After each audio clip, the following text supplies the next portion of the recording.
Yeah, did I mention that was the bottle that was on the shelf when Al started in 1967? Yeah, when we first started this project, we looked at some other retro bottles, like very retro, like Paul Jones bottles, and we kind of started heading in that direction. And then I forgot how this came up. I don't know if someone saw an ad. I can't remember exactly how it happened, but someone had the idea, probably someone in marketing, and it just kind of clicked. So we took it immediately to Al and we said, "What do you think about this?" And he said, "I love it."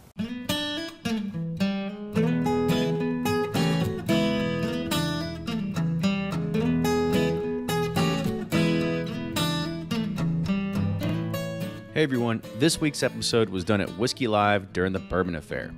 Big thanks to the folks at Four Roses and WhiskyLive for letting us capture this content and spread it to all of our listeners. In this podcast, Brent Elliott will be talking about all the individual bourbons that were made and blended into Al Young's 50th anniversary bottle that is getting ready to hit national distribution. We've had it here in Kentucky and it's delicious. If you can find a bottle, grab it because you will not regret this one. If you aren't following us on Facebook, you need to do it now. We're starting to publish unedited content from past shows, bloopers, footage from distilleries, and we even have a few giveaways lined up. And spoiler alert, one of them is a Michter's Barrelhead.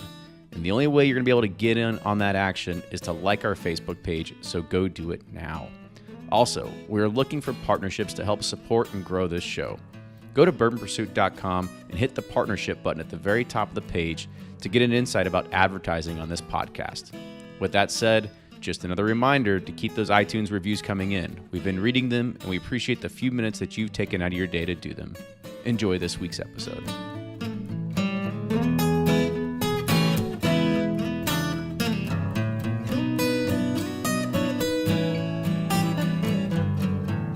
Okay, I think we're ready. If we have any stragglers, we won't let them in. That's right. So if there's an open spot next to you, help us hold the door and you can have it.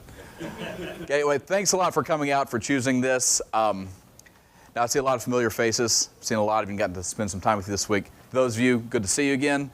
To those of you that I haven't met before, I'm Brent Elliott. It's nice to meet you. I'm the Master Distiller at Four Roses. And I'm here tonight to talk to you about how we make these limited edition small batches. And in particular, how we made Al Young's 50th anniversary small batch. And we'll deconstruct it a little bit. Now, a lot of times I'll talk about history and go into the whole Four Roses story. I think I'll just forego that tonight, but if you have any questions afterwards, I'll be glad to answer any questions you have about history or how we got to where we are today, because it's a really exciting story. I'll talk about it a little bit. We've gone from when I started in 2005 to where we're starting just a few hundred cases in the United States, and our big markets were Japan and all of Europe. So the U.S. market then was just a fraction of a percent of our total sales. In 2015, the case sales in the U.S. surpassed the Japanese case sales, and then last year, the case sales surpassed all the sales, or the sales of all the European countries combined. So here in the U.S., we've just taken off. It's been an exciting time in many ways. There have been some challenges, but we've always tried to rise to meet those challenges of demand, and we've always maintained the quality, and we've always tried to do something exciting for the consumers, and that's what we do with these limited edition small batches.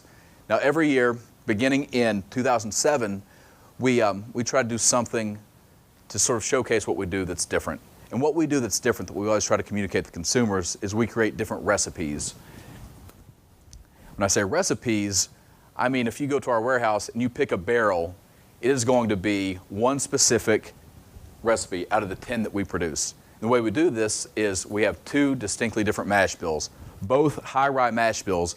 One happens to be very high, 35%. The other, still a high rye mash bill. We sometimes refer to it as the low rye mash bill, but it's still very high at 20%. So we have the two mash bills, or grain recipes. You'll notice rye, we like rye. Rye gives a lot of spice, a lot of structure, a lot of nice mouthfeel. Some other distilleries use wheat, which is great too. I like wheated bourbons.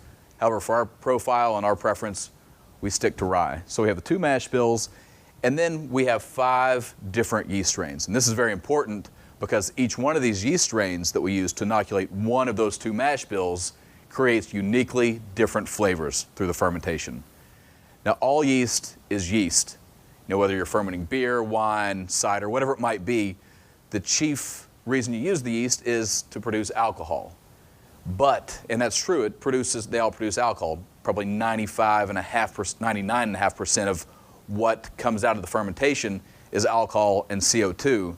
But there's a small portion of these other compounds that we refer to as it's a blanket term, congeners. But these compounds include acids, aldehydes, esters, higher alcohols, and all of these different flavoring compounds create different flavors depending on which ones evolve at higher concentrations, the ratios, a lot of different factors.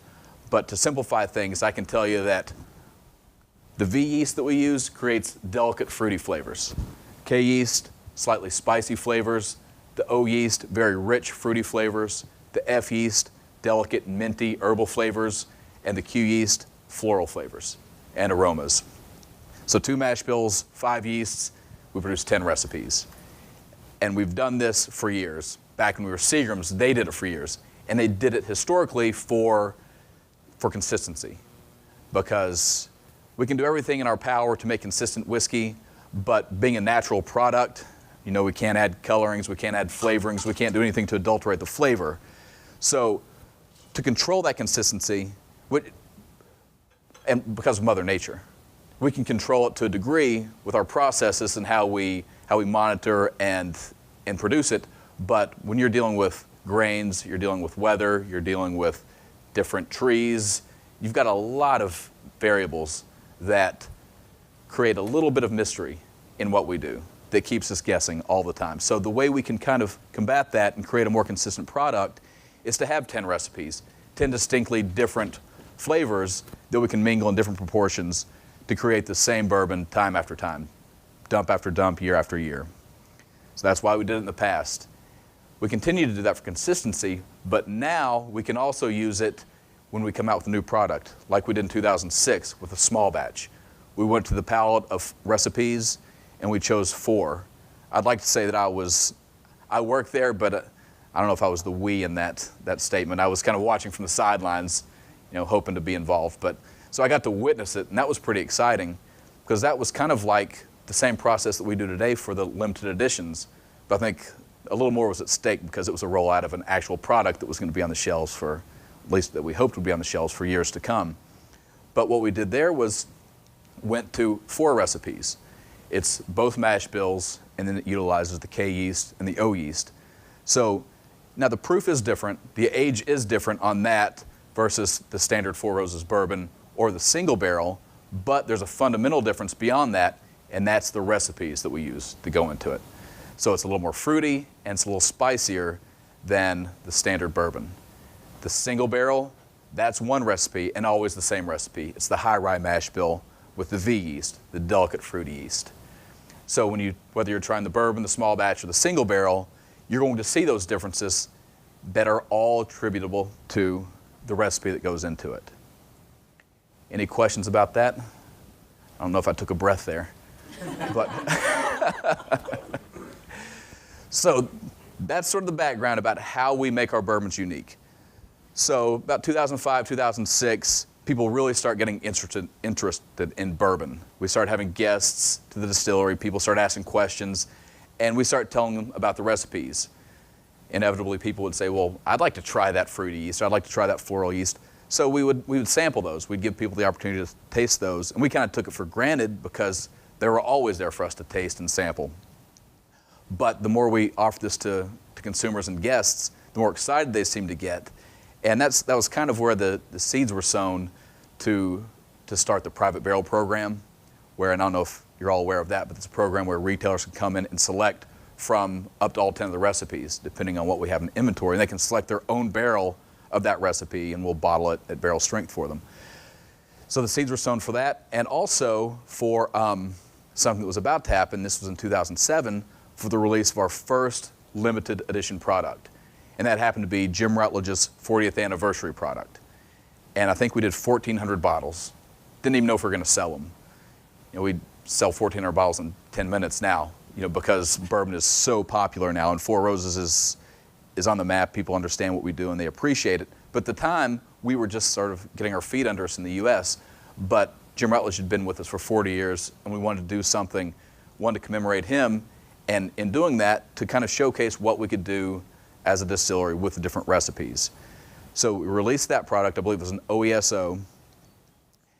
It went very well. It was well received. We got a lot of good feedback. We were excited to show the unique recipe. So the next year we decided, well, let's do this and take it a step further.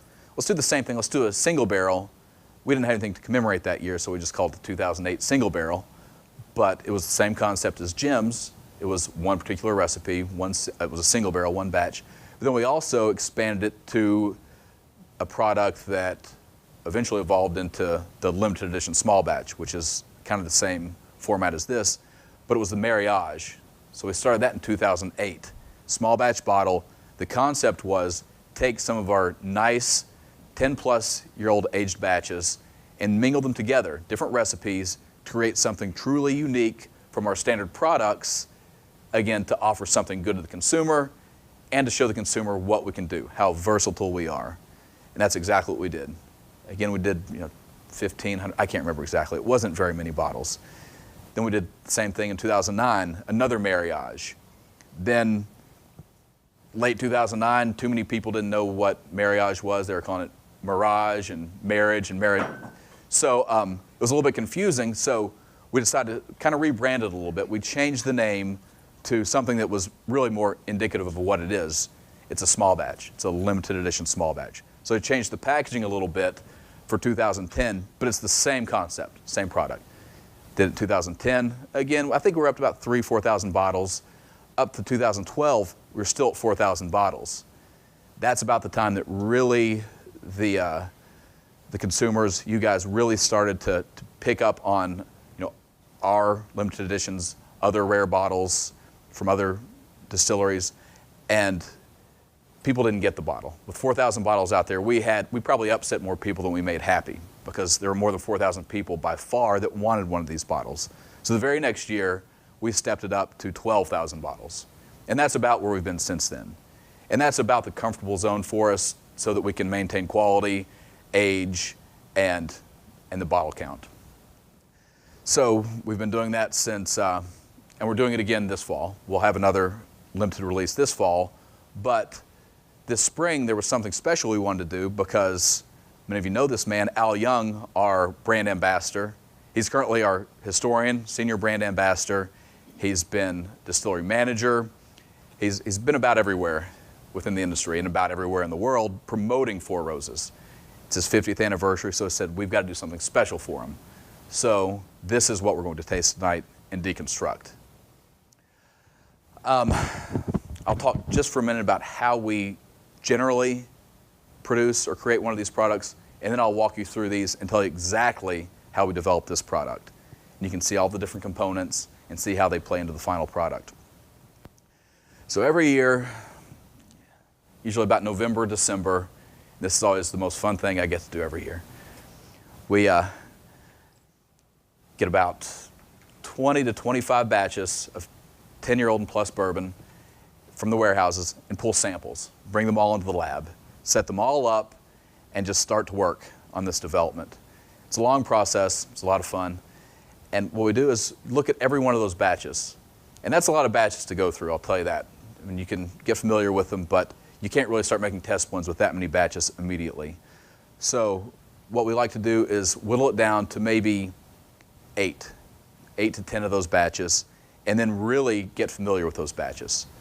And this is a mistake I've made in the past, was looking at those batches, getting real excited, and just started throwing things together, just seeing what would stick. Sometimes that works, but more cases than not, when you do that, you start getting down the path of the test blends, and you don't know how you got to where you are because you weren't that familiar with the original batches. So you've got to build a strong foundation. You have to get so familiar with each one of those batches that when you start mingling them and you start seeing the results, you know why you're getting what you expected or why you're not getting what you expect, and you kind of back up and get to where you need to be. So the first step is to really get familiar with the 8 to 10 batches. It's usually like 1 or 2 weeks doing that. Then while you're doing this, different ideas, your imagination starts to work. You might find a batch that you think would work as a great base batch, or you might find 2 batches that you think would really complement each other, or you find 2 batches that sometimes you get some crazy ideas. Like these two are so rich, have so much volume. What would happen if you put these together? How explosive would this combination be? Just a million different ideas start formulating. And then by the time you're really familiar with them all and you've got all these ideas, it's time to get down to business and start doing the test blends. And that's where you start mixing them together. Usually do about 12 to 15 test blends, and then mix them all up blindly, go through, sample, and at that point, it's usually 2 or 3 different directions or 3 to 5 maybe, directions that we're looking at, and then usually narrow it down to 1 or 2 directions. And then from those branches of the tree, we start whittling it down again and again until it's fine-tuned, and then it usually comes down to a showdown between 1 or 2 batches. So that's the general approach that we take to these limited editions. Now this year is really, that was kind of the idea behind it, with a twist though, because before this whole thing started, we went to Al Young, and he knew this was happening. He knew we were doing this. He's really excited. And he's been on the tasting panel before. When he was the distillery manager 10 or so years ago and back, he was on the tasting panel. So he's familiar with bourbon. He's got a good palate. He knows what he likes. And I found that out real quick when I went to him and said, what would you like in this bourbon? He didn't miss a beat. He said, I want something older than we've used before. Maybe not. He said something old. And he said he wants something that's different, distinctly different from anything we've done before. It's like, okay, well, actually that was pretty clear. And I think, without getting into berries and apricot and all that stuff, that was pretty clear, and it's a pretty good direction. Because we have some older barrels, and we know how to make something different because we have the 10 different recipes. So what we started with was, when he said older, one thing jumped out immediately, and that was the OBSV 23-year-old. It was 20 barrels, or so we thought once we looked at them. I think we rejected 3 of them because they were a little bit outside what we wanted, and one was totally empty. But we thought we had 20 barrels of this OBSV, so we thought, okay, we'll try to incorporate that. Okay, I was pretty familiar with that one. I knew exactly what it tasted like, and we'll get to that in a minute. But does anyone know about or remember the 17-year-old batch that we released in the gift shop only? Or heard of that batch? Or tried it? Tried it back there? Well, that was kind of an anomaly, that batch. It was an OBSV that I think the first time we used it was in the 2010 small batch. Then we used it in 2012, then 2013, and we would have kept using it again and again and again, but damn thing about bourbon industry is you run out of barrels. So, but we did have a couple left, and we used them for the gift shop grand opening. And it was a fantastic batch. Had a lot of really unique, almost berry-like fruitiness. It coats your mouth, very complex. And this batch, this 23-year-old that we really couldn't find a place for, has those characteristics. And hopefully you'll see that when we taste it here in a minute. But so that was the immediate front runner to satisfy the older requirement that Al was hoping for. So pulled that one into the party. And then started looking at the rest of the batches. And then when I heard, let's do something different, I knew Al liked F yeast. So it's like, okay, why don't we pull in an F? And I think a couple test blends with Q, but F was the kind of the go-to. So let's do something different with the F, kind of like we did in 14. And then beyond that, it's like, okay, we'll need a couple of sort of the meat and potatoes, the base bourbons here that aren't going to detract from the direction of these other two. Because you start trying to go in too many directions, it becomes a mess. So I was trying to look for a couple batches that were really just kind of middle of the road, just elegant, and wouldn't detract, would only help uplift or mute maybe some of the wood in the 23-year-old. So that was sort of the mindset there. That was sort of the game plan. And that's more or less what ended up happening, and I think you'll see that when we go through these. But are you guys ready for me to allow you to drink? I know I've seen a couple cheaters over here. But we're all friends here, though. If it were the beginning of the week, though, we'd put you on a list. Both these, how about this? Let's do this, if you don't mind. Before we start, there's enough in here, I think, of Al's. Just take a little sip of Al's first to get an idea of the final product. You guys kind of let that soak in, get a good idea of the characteristics there. Now, I'm not really big on putting tasting notes into people's minds or to steer you, but complex, I'll at least say that right now. It's very complex. One thing I've noticed about this one is if someone suggests a flavor, you can almost find it in there. There's a lot going on. Great finish, it's great, it's mellow, no burn. But hopefully when we go through these 4 batches that went into it, you can kind of see how each one of these components contributed to the final flavor. And I'll warn you, in a lot of ways you can see it, but I think this is one of those occasions where the sum is in some ways greater than the parts. Maybe it's just so well balanced that it just all melds together very, very nicely. So first, I guess, let's kind of work backwards, kind of the way we did. We knew we were going to use the older, the OBSV. So this is the 23-year-old. Now you can see this is almost, you can divide this into 2 parts. There's the high end that has all of the rich, syrupy, berry-like fruitiness, very complex, very nice. But there's a double edge on this one. There's also that oak. It's a little bit heavy, a little stringent, but it's fantastic. It has good attributes and some that I personally think are it's a little too oaky, part of it. So looking at this, it's like, well, what we need to do here is find some way to find the right percentage so that we enhance the fruit and sort of subdue the oak. Now, we knew with the number of barrels that we had that we could play with a percentage up to probably about 18%, 15 to 20%. So we tried different percentages. What we ended up with was 5%. In the actual dump, it ended up being 6, but it was close enough, fortunately.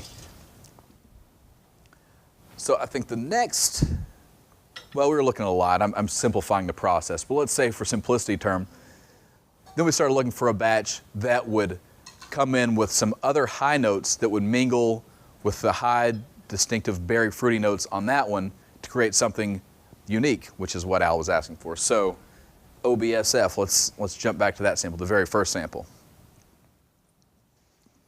And for those of you that are familiar with our F yeast strain, this is a really good example of a very good F.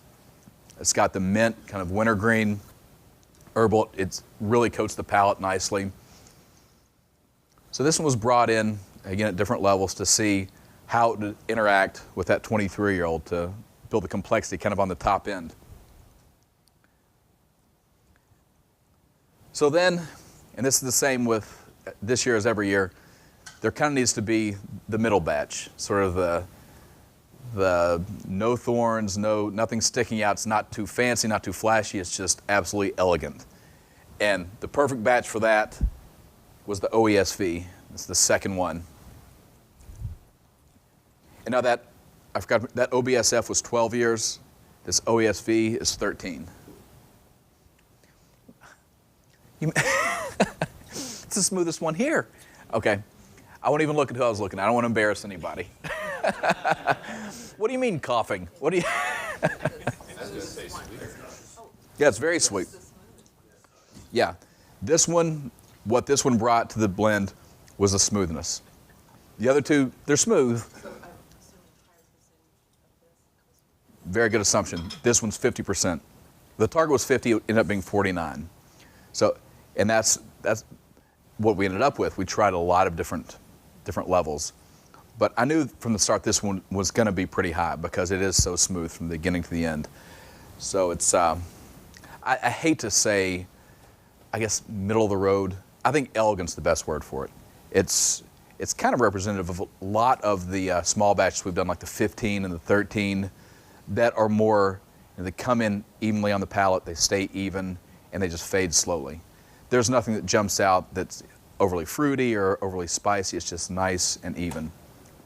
And that's exactly what this batch is. And then kind of the surprise batch, and this happens from time to time when I sit up here and I talk on and on about how K yeast is spicy or the V yeast is fruity. And it happens a lot with the K yeast because I'll sit here with a group and I'll talk about how spicy the K yeast is, and then we take a drink of it and it turns out it's really fruity, and I look like a liar. But now with these batches, because these batches are hand selected for their uniqueness and because they're aging well. Sometimes these batches these are the ones that kind of bend the rules or step outside of bounds, and this is a really good example of that. This is a K yeast, and there's absolutely spice in there, but if you taste it, there's a whole lot of nice fruit. These are all single barrel samples, and these are actual barrels that did go into the blend. That's a great question. For the initial, first couple rounds, it is single barrels. And then once we get closer to where we need to be, we break it down to tier, because at all of our warehouses are single story, so there's not much variation up to say 8, 9 years and even beyond. But you get out to 12, 15, 23 years, you're going to see some difference between the first tier and the 5th or 6th tier. So we start to look then at pulling samples from the exact tiers that we think we're going to use for the release. But it's still single barrels. No, that's not actually true. Sometimes it'll be a blend. If we know we're going to use 1st and 2nd tier, and a lot of these was just 1 tier, but if we know we're going to use a 1 and a 2 tier or a 3 and a 4 tier, we mingle those together, and those represent that batch in the test blends. And then the next step, we actually go through and approve every single barrel on each one of those tiers that's going to be used, and that's when we create the preview samples for the writers that we send out, because we want that to be as exact to this as possible. And in that way it really is, because say we dump 100 barrels, when we make that test blend to send out, we take those exact 100 barrels that we're going to use and make it up in the lab. So that's a good question. It's always different for every product, and you kind of play it by ear. With some experience, you know what products need to be sampled which way and treated in this way. So with this, a lot of care goes into this one or any of the small batches. So we really put a lot of thought into how we sample and do the test blends, so there aren't any surprises. Well, thank you. And speaking of surprises, and with experience, in 2009, when we did the mariage, there was a 19-year-old in there that was at 10% in the formula. And everything we do on the bottling side or the dumping side is calculated by a program. So we make the formula, and we do this for every product.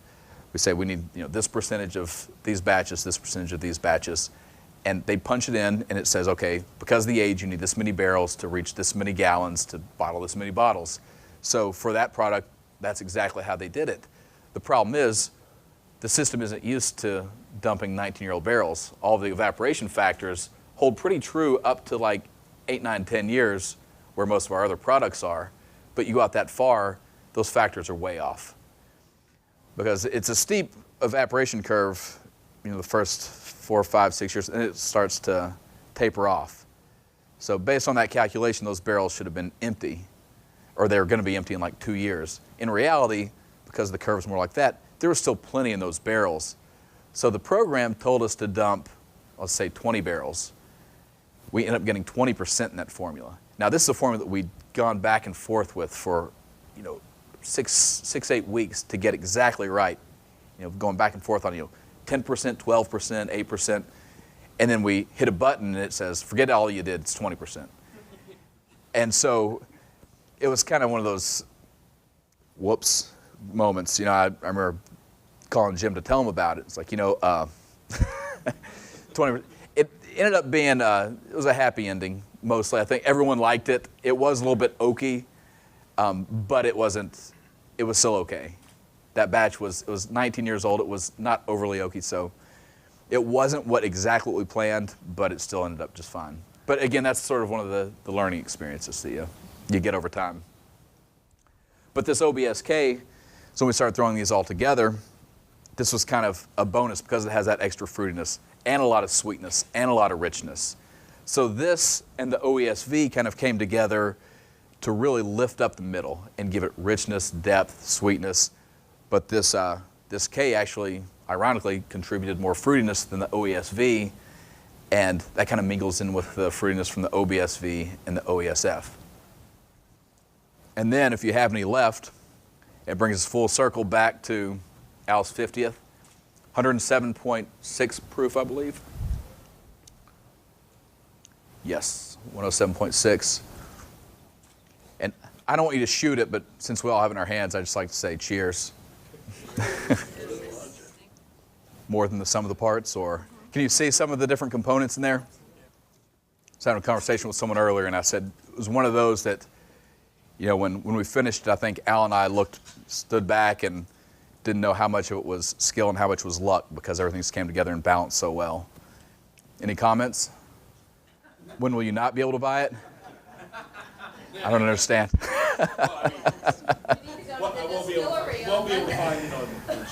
It will be released at the distillery Monday. At the distillery and the warehouse facility. And the gift shops there open at 9. It's one of those, I know people start coming earlier and earlier every year, but last year I think people started lining up about 2, 3 a.m. Is this also going to get released to retailers? Oh, it will, yes.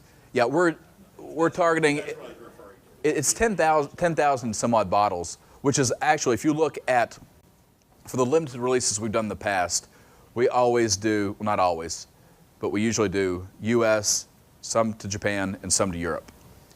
So if you look at the breakdown, historically, this product will offer more to the US market than anything we've done, any limited edition in the past. The next was the Elliott Select, which was only in the US. And that was 10,200 bottles. I think we have more than that for this one. So it might be a little easier to find than the standard or small batches, but I always tell everyone, you got to have a guy. You know, the guy at the liquor store that you talk to that knows that your appreciation and appreciates you as a consumer. You don't have that guy? I think, honestly, there will probably be more people than bottles. But hopefully not. Hopefully we'll have enough, but we get surprised every year. So. Beautiful bottle, too. Yeah, did I mention that was the bottle that was on the shelf when Al started in 1967? Yeah, when we first started this project, we looked at some other retro bottles, like very retro, like Paul Jones bottles, and we kind of started heading in that direction. And then I forgot how this came up. I don't know if someone saw an ad. I can't remember exactly how it happened, but someone had the idea, probably someone in marketing, and it just kind of clicked. So we took it immediately to Al, and we said, "What do you think about this?" And he said, "I love it." So it's been fun. I mean, this is just the one, yeah. But we developed this from scratch. Well, we had an old bottle. We took that to the manufacturer. They put it in some laser analysis machine. So, something from like the Terminator. They got a 3D image of it. And the only difference was, if you look at the original bottle, the glass is really thin. It doesn't have a base like that. Up here, the glass is thinner. So if we followed that exactly, the volume wouldn't be right. So what we had to do was make it just a little bit deeper, just because the glass quality on this was a lot higher than the original. So that's kind of how we came up with the design. But that's exactly what was on the shelf in 1967 when Al started with the company. Now, it was a blended whiskey then, so if you see a bottle like that, it's not going to be anything like this, but except for the design. So any questions whatsoever? Ready to get back to the show? Enjoy some good bourbons and whiskeys Okay, well, I'd like to thank you all so much for coming out. Enjoy the rest of the show, and cheers.